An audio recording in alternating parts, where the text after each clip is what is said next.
Any Nosobe kosa tanora iray no saron'ny polisy pirenena nitondra fafinosana rongony 5 isa milanja 7 kilao. Ahina araka izany sy ny tambajotra manao afera goavana ary miantso ny mponina mailo sy anaramaso ny ankizy fa indrindra ny isa tokatrano mba tsy ho azo ny fakapana manoloana izany ny mpitandro filaminana arahantsika ny Antsipriany vaovao.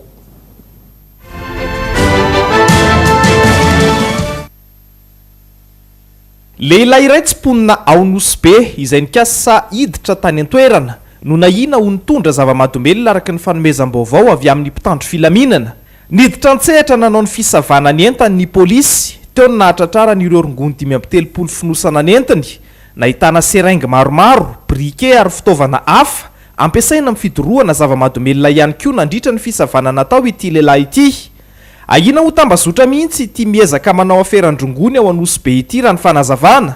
Tsy maintsy fehezina ny tsy hidiran-drongony any an-toerana sy ny tsy paritahan'izany hoy ny avy amin'ny polisy pirenena ao Nosobe na ny mpivarotra na ny mpividy dia tsy maintsy ho atao azalambo avokoa.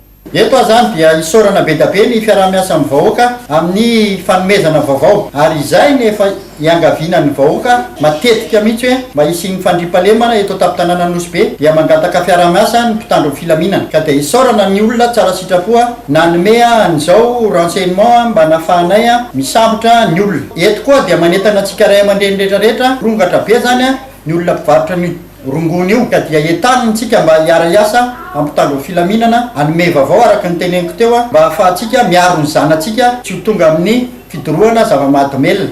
Atao fanadidina lalina ity tovolatratra ity amin'izao ary atolotra ny fitsarana ao aorian'izay.